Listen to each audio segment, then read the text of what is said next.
बिस्मिल्लाहिर्रहमानिर्रहीम इय्याका नअबुदु व इय्याका नस्तईन। व्यूअर्स, मैं हूँ जाहिद अज़ीज़ लंगर गपशप के प्लेटफॉर्म से। उम्मीद करता हूँ आप सब लोग खैरियत से होंगे और आपके दिन अच्छे गुजर रहे होंगे। दोस्तों, आप जानते हैं कि आज कोर कमांडर कॉन्फ्रेंस थी और उसका अलामिया जारी कर दिया गया है DGISPR की तरफ से।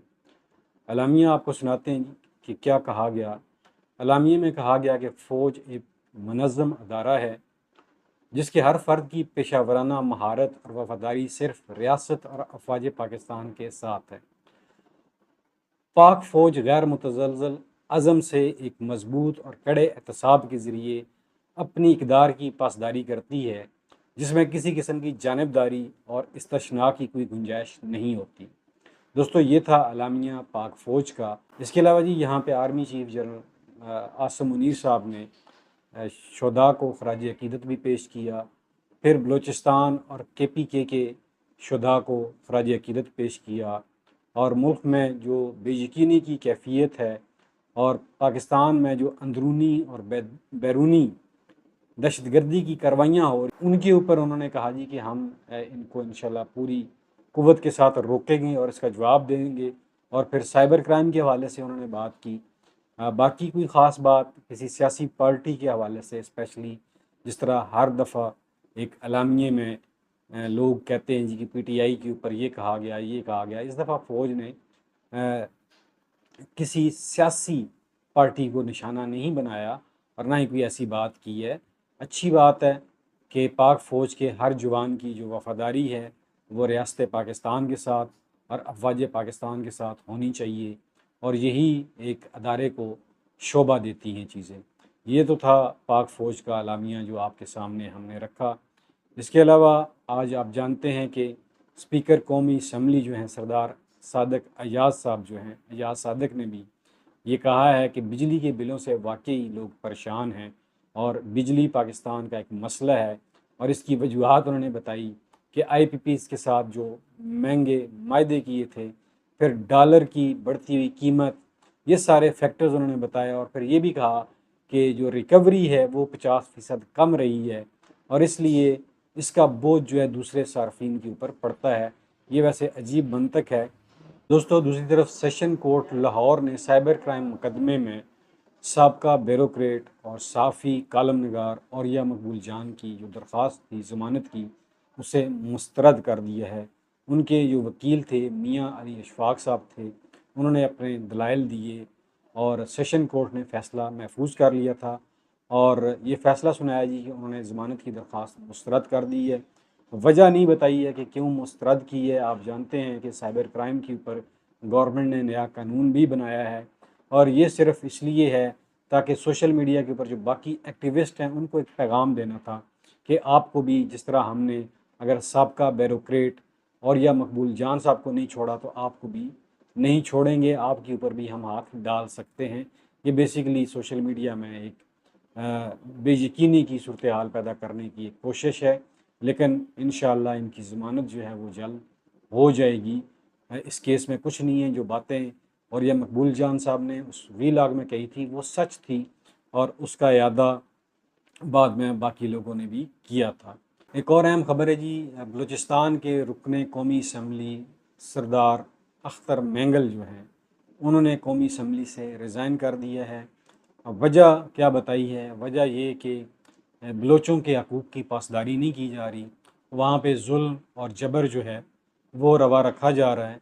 तो मैं बताता चलूँ कि ये अख्तर मैंगल साहब वही हैं जिन्होंने, जब इमरान ख़ान की हुकूमत के ख़िलाफ़ अदम एतमाद की तहरीक लाई गई, तो ये पहले शख्स थे जिन्होंने छलांग लगा के PDM की कश्ती में ये सवार हुए थे और अभी तक ये PDM के साथ थे।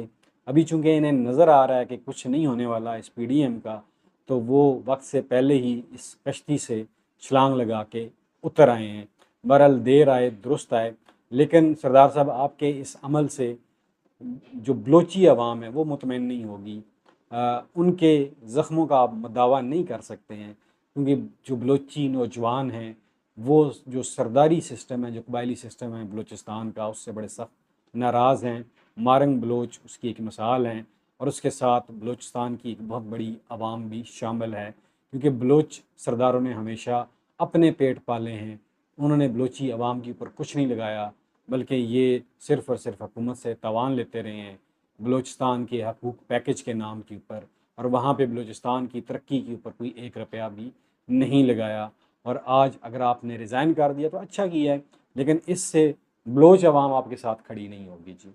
दोस्तों, जो इस वक्त सिविल सर्वेंट हैं मुख्तलिफ़ अदारों में हैं, उनके लिए गवर्नमेंट ने नई पेंशन स्कीम मुतारफ़ करवाई है।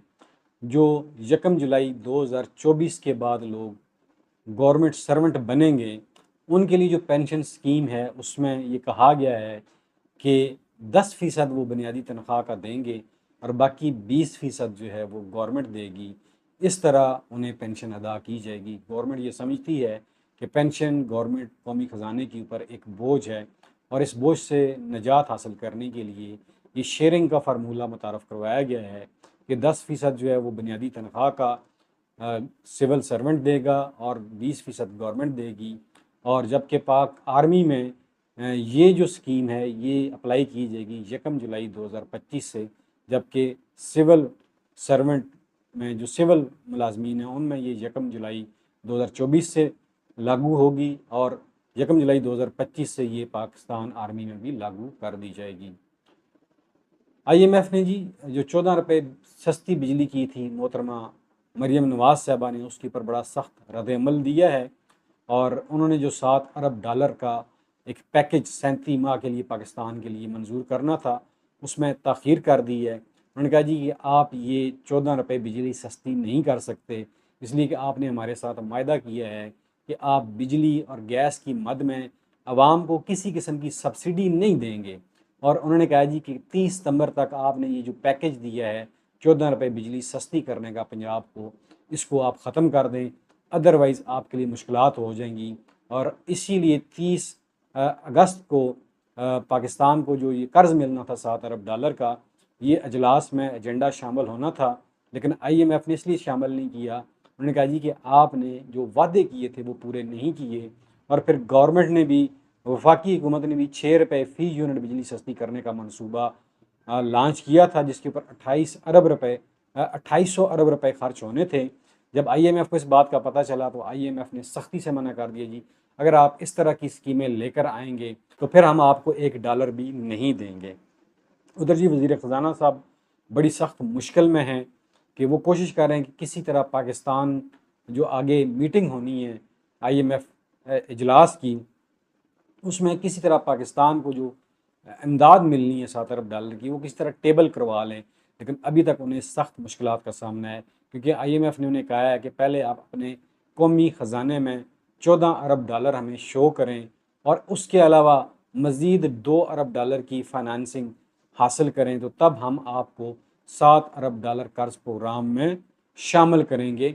इसलिए कि कोई भी अदारा जब आपको पैसे देता है तो पहले वो देखता है कि आपके पास है क्या आप जो पैसा ले रहे हैं ये वापस भी कर सकेंगे या नहीं कर सकेंगे। इसीलिए IMF ने भी ये शर्तें लगाई हुई हैं, और इस वक्त फ़ी यूनिट बिजली 64 से 74 रुपये पर यूनिट पाकिस्तानियों को पड़ रही है।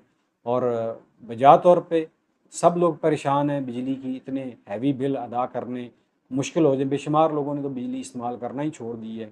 और इसमें जी बाकी जो 700 अरब रुपए का एक मंसूबा था, जिसमें 200 से 500 यूनिट तक जिन लोगों ने बिजली इस्तेमाल करनी थी उनको सोलर पैनल देने थे, ये भी खटाई में पड़ चुका है।